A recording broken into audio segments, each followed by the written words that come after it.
Hey friends, it's Rena Olson. Welcome to this very special episode of the Relevate podcast. In this episode, you're going to meet a friend and a client of mine, Kayla Bergeron. Kayla is smart. She's an amazing career woman. She's funny. She's also a survivor of the 9/11 attacks at the World Trade Center in New York City.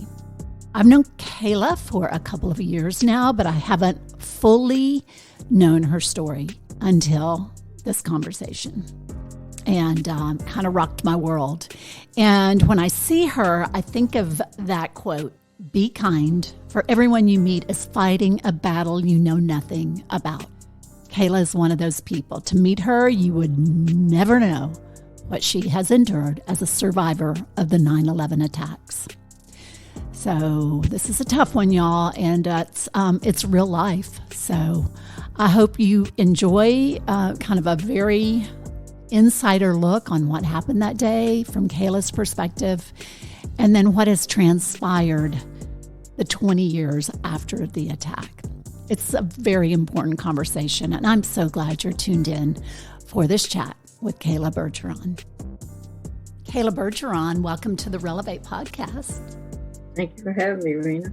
So awesome to be here with you today. And I'm an emotional wreck, so I just am going to apologize up front because, this is a really amazing opportunity to sit down with you and unpack your story. I've known about it, but I didn't really know the full details, and no one will ever know the full details. So I just appreciate you being here and your willingness to share, because it's one of those stories that's tough, but it's ultimately hopeful.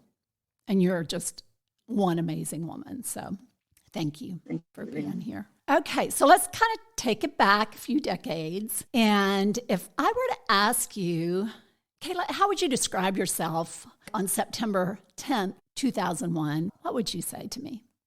I was at the peak of my career. I was loving life. I took a New York Times editorial board writer with my boss, who was executive director of the Port Authority, to JFK. There's an old TWA building. It's an architectural marvel. We were talking about redeveloping into a conference center. Mm. That's the last time I saw him. But so for people who don't know you, you were career woman working in New York City. You were working for the Port Authority and had kind of a big level job, right? Like what kind of things were you doing? Dealing with the press, working with the executives to make sure we had consistent messaging, marketing, customer service, all of the external, actually internal communications for the agency. And your office was where? I had the office of a lifetime. I was on the 68th floor, corner office, view of the Statue of Liberty, North Tower of the World Trade Center. It just moved from the 73rd to the 68th floor. Thank you. The morning of September 11th, 2001, I guess it was just a typical work morning. If you can just kind of share what you were doing. Sure. There was a primary election for mayor. So I went to vote that morning, and actually I saw Mayor Giuliani at the polling station, and then Michael Bloomberg, who would then become mayor. Wow. I took the train to the World Trade Center on the 5 train. I got off the train, hit my Starbucks, venti mocha, and strode on the plaza. And I just remember the color of blue that day. It was so striking. It was like something in the movies. It was just a beautiful day. So you go up to your office, and I think I read where you were preparing for a meeting. And then what happened? Yeah, I was sitting at my desk. I was preparing for a meeting. We were actually having a meeting with my boss, Neil Levin. We wanted to do something spectacular with the website. And so he had marketing people coming in from Goldman Sachs, where he used to work. So I'm sitting at my desk preparing. And all of a sudden, the building lunges forward about 10 feet. Then it comes back. And I'm thinking, okay, those buildings were designed this way. But then I saw some stuff coming out of the window. It was like somebody above me had taken all the papers off the desk and just thrown it out the window, which I thought was kind of odd. And eventually I got a call from somebody in emergency management. They at the time thought maybe a small plane veered off track. Okay. So I notified staff.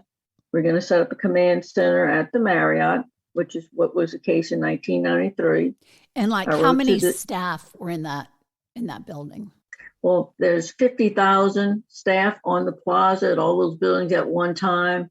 There were approximately 3,000 Port Authority employees on this floor at the time, since it was relatively early. Maybe they had 30 staff on the floor at that time. So y'all began. You knew there was trouble and a back. It was like, we got to get out of here. Yeah, even if it's a small plane, we've done a lot of drills.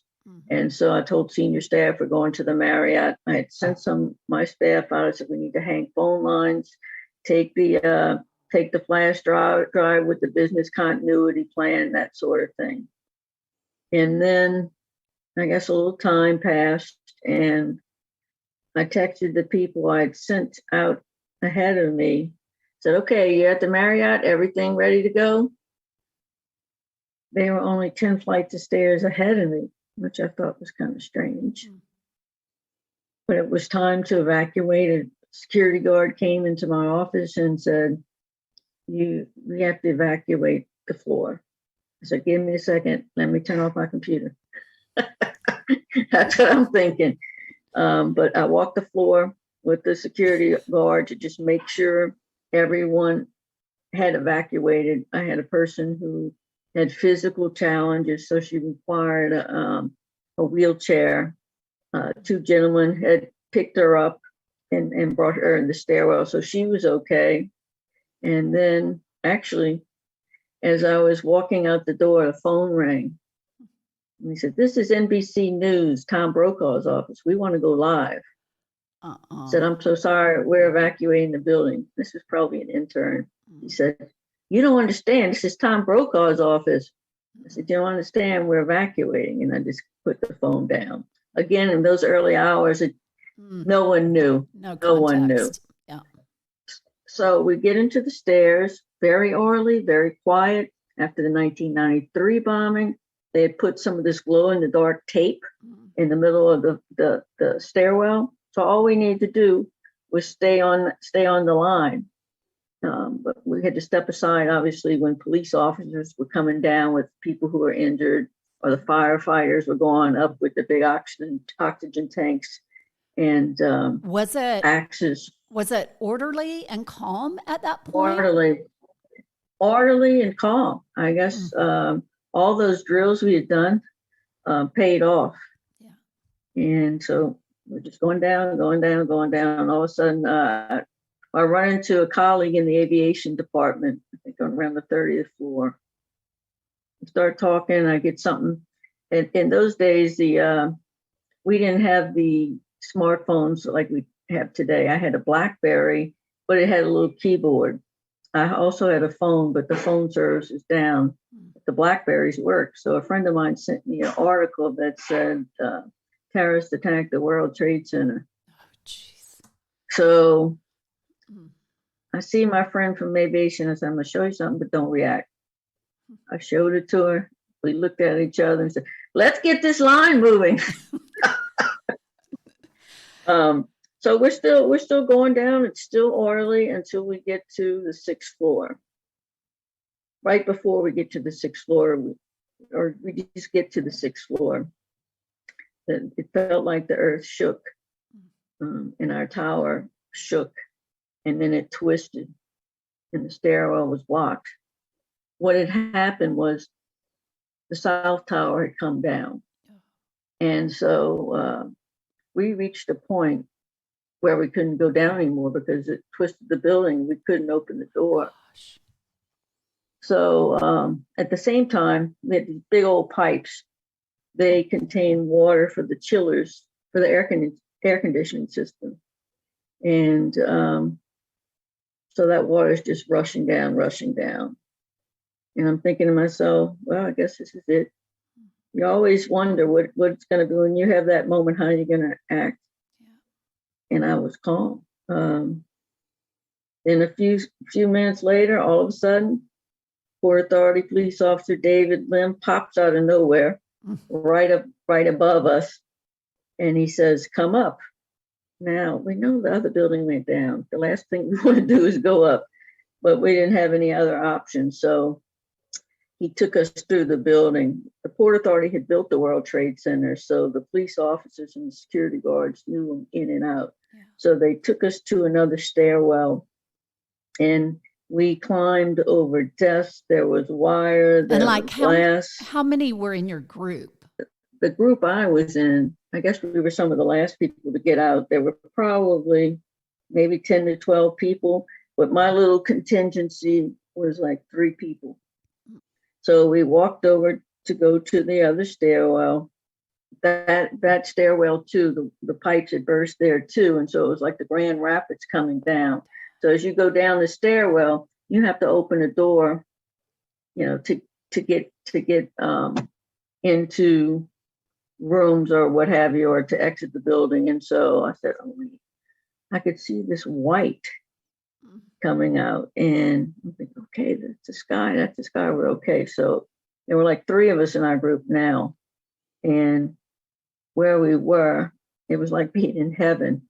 There was looked like fresh fallen snow. I guess the soot was white, the ceiling, the walls, the floor. And so the people I was with started to scream. I said, "Don't scream, because there's stuff still coming down." I said, "Let's look for footprints," because we couldn't see a door or exit or anything at that point. So we didn't see any footprints. I said, "Okay, now it's time to scream." And so we started screaming, and then we saw a light. Looked like a flashlight, and there was a voice, must have been through a bullhorn, said, "Look, if you can hear my voice, follow the light." So we followed the light through this. I'm not exactly sure. We were in the lobby of the One World Trade Center at the corner of the West Side Highway and Vesey Street.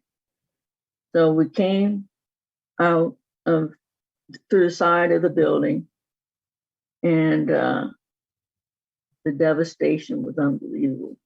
To see something like that in the United States was kind of shocking. But I'm just focused on getting out, and so where we were was on the plaza of the World Trade Center. The plaza is not street ground, so we went around the side of the buildings, and then there were these stairs that are now in the museum. They call them the survivor stairs. 30 tons of concrete. And so once we got to those stairs, that was the only way to get to the ground point at that point. Then I'm thinking, all right, we made it. Yeah. And ironically, we're at the corner of Church Street and Vesey. So taking a little breath, and all of a sudden, in those days, Rena was much more slim. Okay. I had my little suit, my little pumps, and all that other stuff. And then the cop says, "Run." I'm like, "Run? I just spent 45 minutes trapped in the stairwell. I'm not running." And then I turned around, and there was this huge, thick, black cloud that was engulfing all lower Manhattan. So I ran 16 blocks, probably the fastest I've ever run in like years, all the way to the Holland Tunnel. And New York blocks aren't exactly small. Yeah. So we get to the corner. So did you outrun that cloud? I did, to a degree. At that point, some of us, we just dumped underneath cars until it dissipated. So we get up, and I'm wondering what we're going to do. Some merchants gave us some bottled water because we had soot all over us. And then I knew we couldn't go to the Marriott. And some of my staff, we had staggered schedules because of the demands by the news media. So a lot of them hadn't even gotten into the office yet. A lot of them probably didn't even know what happened. So I said, we're going to go over to our police headquarters just over the Hudson River into New Jersey. So I waved down a Port Authority police officer. The Howland Tunnel was another Port Authority facility. And so he gave us a ride. We get over to our police headquarters. I'm like, where's Neil Levin? Neil Levin was the executive director of the Port Authority. Everybody's like, so I'm like, where's Fred Marone? Fred Marone is the superintendent of police. It turns out the police department had some kind of conference. So the leadership of the police department, they were all still in the tower. We didn't know at the time, but they had all perished. And so these are the early hours, still waiting for people to get to the police headquarters to figure out what we're going to do. Then I see the chief operating officer come. He's one of the ones I sent to the Marriott. Part of the roof of the Marriott had collapsed on him. So, years later, I realized I nearly sent some people to their death. But it was determined that we probably shouldn't stay there because of the proximity to the Howland Tunnel. No one knew if the terrorists were done. Yeah. And so we moved to another facility in New Jersey, another Port Authority facility that was much safer. And so the chief operating officer said to me, I need your help. In the back of my mind, I'm thinking, we're going to have thousands of news inquiries. I'm thinking how I'm going to staff that sort of thing. So we need to figure out who's dead and who's alive. Because the Human Resources Department hadn't gotten there. So I called a friend who was in another department. Turns out she was on the last PATH train from New Jersey into Manhattan that had been stopped. So thankfully, she was spared, but I called her in. I'd worked on inaugural gubernatorial balls and stuff like that. She was perfect at details. So she came in, and what we did was we started an Excel spreadsheet, and we had set up 2 phone numbers that the news media helped us with. One was for Port Authority employees needing to know where to report, calling this number. So as they called in, we're doing a little cheer and then putting them to Excel spreadsheet. Then we set up another phone line for families who hadn't heard from loved ones. And so that was for the first few days. But I had to get back to how we're going to handle the news media. What are we going to say? It's just a 24-hour proposition. So I called both governor's offices, New York and New Jersey. I said, I'm going to need public information officers probably for the next few months. So they sent me people. One of the first things I did after that was meet with the chief legal officer because of the ramifications of what we might say down the road when it would go to court and we'd be fighting for insurance proceeds. So at the time, we limited our remarks to the state of the Port Authority facilities at the airports, the tunnels, and the bridges. And we provided the phone numbers to the news media who were very helpful. Those numbers I just told you, that would help us locate employees and trying to find out if all my guys on my staff were okay. Thankfully, they were. So, Kayla, let me stop you there. Like, where was your head in all of this? Did you just switch off the trauma of what you've been through, and did you just go into work mode? I mean, I didn't stop out of work mode. I mean, it was a gift at that time. I never stopped from the work mode. So I really didn't. I think that's why many years later, it took a while until when I slowed down years and years later, that's when it kind of rose to the surface. Yeah. And you must have just been in such a state of shock because here you're recording your coworkers' names who are no longer with us on a spreadsheet. I mean, and there's how many names ultimately ended up on that spreadsheet? 72 Port Authority employees didn't make it. 33 of them of the Port Authority Police Department. But all this time, I'm still And those are your I'm friends, still I'm like this. sure. I'm sure they were Yeah, your work family. yeah, and the people I work with, you learn a lot of people, learn a lot from people during very challenging circumstances, and having that support for people who have been through the same experience, but we were all in the same place. And a matter of fact, because of the business continuity plan, we could have operated anywhere. We didn't miss one Port Authority paycheck during that whole incident. Yeah, so the agency was well prepared, and I really liked working with them, the best of the best. Yeah. I just saw a 9/11 special last night on Nat Geo, and it was a survivor of, he was a Port Authority employee who was buried in the rubble. He was one of the few survivors.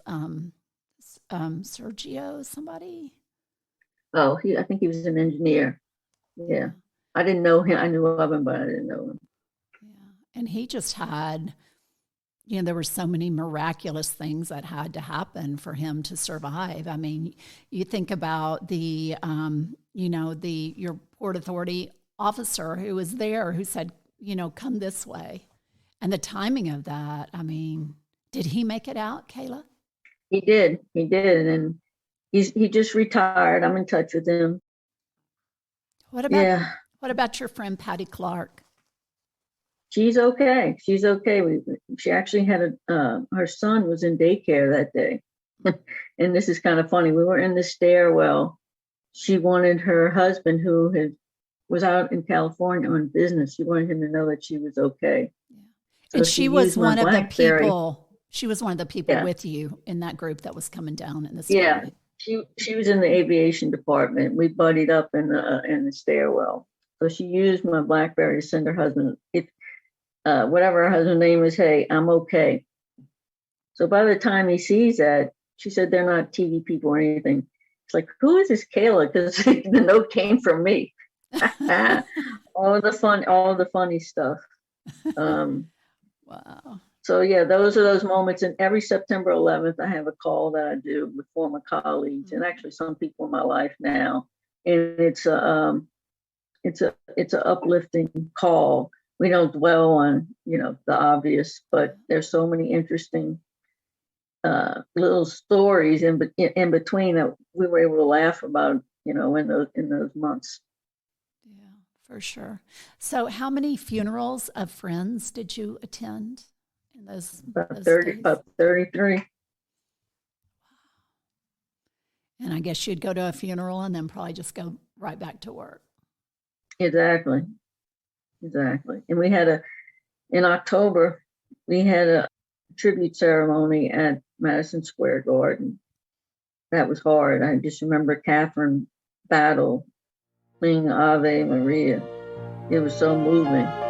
Wow.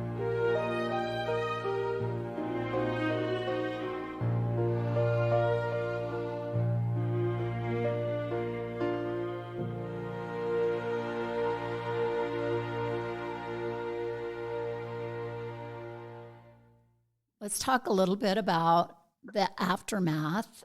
You began to pick up the pieces of your life. How much longer did you stay on it at the Port Authority, and then you had an opportunity in Florida? Let's talk a little bit about that.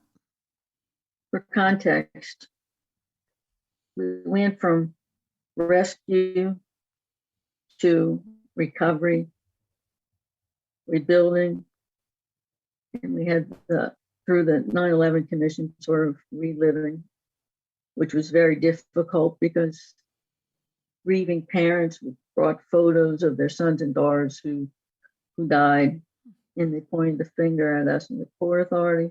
You killed my son, you killed my daughter. Gosh. And obviously they were just in anguish. Yeah. That's kind of stuck with me. But your question was, I started there in 1999 and I stayed through October of 2006. It's not like I was looking, but I got an offer of a job working for an obscure agency called the South Florida Water Management District in West Palm Beach. They're responsible for water, so to speak, from Orlando all the way to the Keys.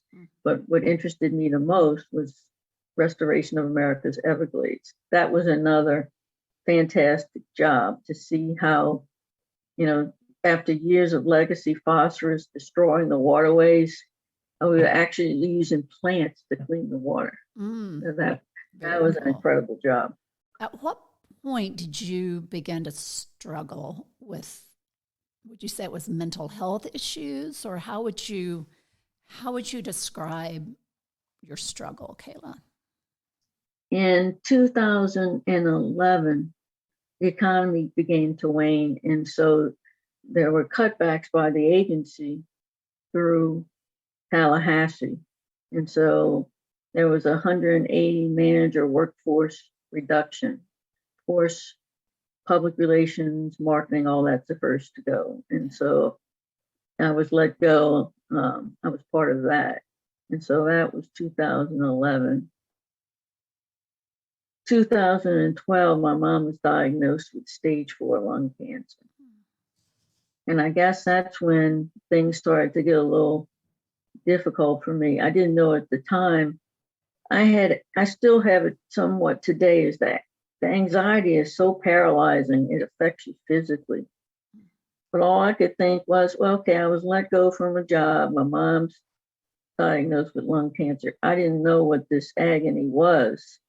And I remember even when I finally got to visit my parents several months after 9/11, to sit still in a car was very challenging for me mentally. And sometimes today I still have a difficulty relaxing. But after that, I had a DUI in 2013 in Florida. And my mom's diagnosed with cancer at that time. They were in Georgia. And I was too ashamed to tell my parents what had happened. I didn't want them to worry about me. And at the same time, I'm going through my savings. I lose my house to foreclosure.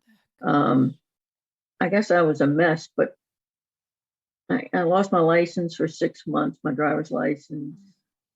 I'm not exactly sure what I was doing. I mean, I'm assuming you just isolated and were alone during all of that. Exactly. Yeah. Eventually my mom died, and then I moved to Georgia. I'm the single one in the family. And I left 2015, and then I moved to Georgia in 2016. I think it was July. And then January 2017, that's when I had DUI number 2 here in Georgia, less than a mile from my house. But that turned out to be a blessing, because I was diagnosed through the Forsyth County, they call it the CARE program. It's a dual diagnosis program for mental health and PTSD. That's where I got the PTSD diagnosis. And I was so relieved. Yes, I was ashamed of the DUI, and, something I'll regret the rest of my life, but I was relieved that there was something wrong, and I just couldn't put my name to it. But I was angry. I was still a little angry at myself, because I didn't know what PTSD was. I thought it was for soldiers. I thought it was for victims of domestic violence. I thought it was for first responders. You see it in the movies. The guy reliving a traumatic incident. And so it didn't register with me. But through this program, I learned a little bit about PTSD. I'm now talking to veterans to understand what it is. And like I said, it's required radical acceptance on my part. They were very dark times working through this, because when you learn it's not curable, you realize you got to learn to live a new way. And you wonder if your life is over. But through that program, the Forsyth County Court program, I had access to a doctor with medication, no benzos, but that really helped the anxiety tremendously. And we had individual treatment and group treatment. You learned all these coping skills that can help you with PTSD, but they can help you in the challenges of daily life. And like I said, that program saved my life. I just can't believe it took that long for you to get help. I mean, that's, to me, that's such a glaring gap in our healthcare system, that when people are struggling with mental health issues, there's, where do you even begin to go? And a lot of people like you don't even know what you're dealing with. You just thought did you ever stop and say, wow, I'm self-medicating because I never dealt with this trauma of 9/11? Did those dots they didn't really connect for you? No, they didn't. And I had seen a doctor at the time and when I was in Florida, but the diagnosis was depression. But that's one of the reasons why I'm not going back to New York this year. I've been there several times since then. I spoke at the opening of the museum. My story is included in the museum. But for all of the government officials who talk about never forget, then they have to fight for the guys, the first responders who have lung cancer and stuff now. It's very hollow. And one of the reasons why I talk about my story is not so much about me, but there are civilians, not trained to respond to crisis. And so there are several people out there, civilians, who just went to work every day. A lot of them narrowly escaped, and they haven't gotten help to this day. No one's ever reached out to them. I've met some people over the internet telling me about their stories, and they're either self-medication through drugs or alcohol. It's a huge hole of people who are just left behind. And it just makes me sick that America can't take care of their own. Exactly. So when 9/11 hit, I was here in Metro Atlanta in the suburbs, and, the collective response, that attack, it happened to every American. And, but since I wasn't there, I didn't smell it, I didn't see it, I didn't feel that dust on my skin. It's like every year I kind of relive that, and it's just, it's emotional and it's hard for me, and I'm so far removed.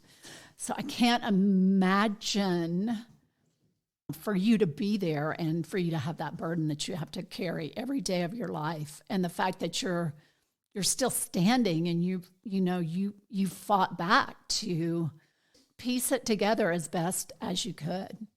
And I think at one point I read you were working at a sub shop just to pay the bills. Yeah, when I was in the accountability court program, it's a rigorous program: individual treatment, group treatment. You have to go to court twice a month. Drug screens anywhere from 1 to 7 days a week. So the only job I could find. So for people don't know, people that don't know, it's an option to like rehab, right? Explain a little bit about the court, because it's so awesome.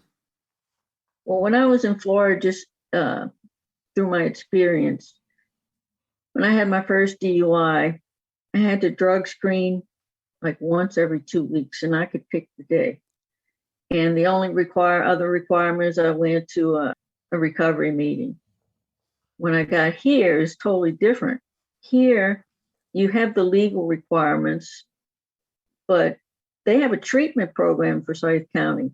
That's very unique to any accountability court in the nation. For sure. So the fact that they offer the treatment, like I said, is a gift from above. But because the program is so rigorous, and I was in the program for 30 years, there aren't many employers who are willing to work with someone with that type of time demand. And so I got a job at Subway to pay the bills. And the people I work for, I called them when I got out of jail, told them what happened. And they were just, they were almost like family. They said, Kayla, don't worry. I'm here for you. We'll work with you. And so, yeah, we do what we got to do. And it's through your involvement with drug court that our paths would eventually cross. There's this organization called The Connection in Forsyth County, which is in North Metro Atlanta. Again, doing amazing work to help people in recovery. So let's talk a little bit about how you got connected there. And it's an interesting thing. I have COVID to thank for the job. When one of the things that when you have PTSD, your mind just it doesn't stop. Same thing. My mind, it still works at the same mode it was working on September 11th. And I'm a high energy person, so I multitask all the time anyway. And so what my doctor told me, said, Kayla, this is gonna probably be a trigger for us. You need to stay busy. Okay. So I called up Stacy Orland. Hey Stacy, tell me about the connection. And so I came here, started volunteering during COVID. And then after some time, I was offered a position here. What's important about that is I think I lost my way because my mom had inspired me to go into public service. I've worked in government most of my life. And I kind of lost that because you think you got 2 DUIs, even though you're making changes, you're not going to be able to get past the employer on the background check. So I thought everything was pretty much over. And so to have this opportunity, I realized I found my purpose again. I have the connection, Catherine and Bill, thank for that. Wow. And what a blessing you've been. And now you are a peer coach, so you're helping people get help who are struggling, who've walked a similar path. And just in the trenches, helping people every day, day in, day out. Pretty amazing, Kayla. I think the survivor staircase, it's like recovery has been your second survivor staircase. Which, wow. Taking that owning it, that, it's like, wow, I've got a problem. I need to get help. You had the resources finally to get you help, but then just walking out your recovery every day. And I've learned in working with addiction and treatment centers that so many times it's pain that people are trying to mask. It's not, it's just pain. And the pain, I mean, pain is pain, but wow, your pain, it's off the chart. So for you to still be standing. Go ahead. Yeah. I mean, you're just my hero, Kayla. Thank you. The medicine, the doctors, I continue to strong recovery program. But the other thing that helped me, a World Trade Center case manager told me when I entered the accountability court program, said, Kayla, have you ever thought about equine therapy? Like, huh? As a kid, I fell off a horse, 9 years old. I said, I don't know. So I called Special Questions in Milton. They invited me there. And I thought I was going to ride a horse or something. It's not, equine therapy has nothing to do with that. It's something about the horses is miraculous. They are so intuitive. And there's something healing there. I call the farm Peaceville because it's a place where everything stops for me. But the first time I went there, there's a mare named Lily. And I found out later she's really a diva. I'm sitting here, rubbing her mane, not really paying attention. All of a sudden, she puts her head right here on my shoulder. And all of a sudden, all of that load seemed to dissipate into the air. So, wow. I don't believe in reincarnation, that sort of thing. So I was a little stumped, but that's the magic of working with horses. And I go there, I've had bonds with different ones. I'm working with a young one named Cash who came to the farm, malnourished. He's 3 years old. He needs to learn to stop biting. But he's finding his way. There's another horse I work with, a big Frisian named Jesse. You take him to the shows. He wins all the ribbons. Beautiful, stunning horse. But you take him back to the barn, he's scared. He's afraid of everything. We think he was probably beaten by a prior owner. Just scared of everything when he gets back into the barn. And so I work with them. The other thing I do is I like to spend a lot of time with the little mini horses. I thought they were these little sweet, quiet things. No, it's like any sibling, brothers and sisters, watching them fight among each other. There's a herd. The guy who was the boss, his name was Sammy. There's 7 mini horses, and he used to be top dog until about 3 years ago, and his friend died. He never got over the grief. And so I saw some parallels there, and I always wondered whether or not getting over the grief. Well, guess what? Guess who's number one again? Sammy's back on top. So,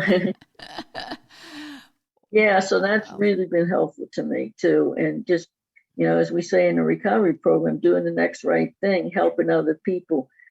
It's good for you, it's good for the individual, and it's good for society. Because the other thing I realized,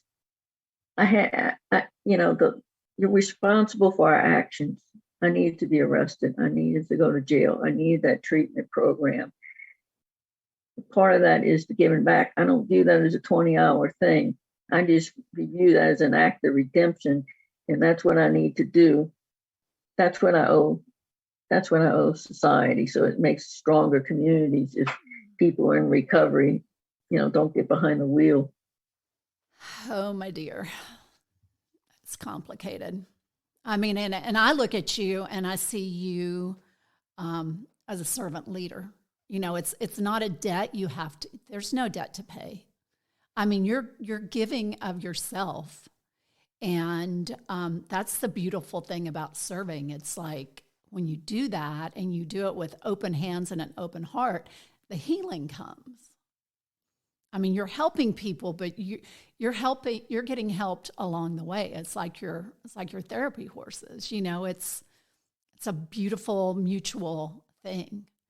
We are our brothers and our sisters' keepers, and we need, and I'm just sorry somewhere somebody along the way didn't say, Kayla, I'm sorry that took you so long to get help, but I'm thankful that you're sharing your story, that it's important that people remember what happened on 9/11. I know it's so hard for you to have to relive this each and every year, but, as the keeper of the story, someone who was there, he knew you could handle it. Well, that's what I realized too about, I'm a lapsed Catholic.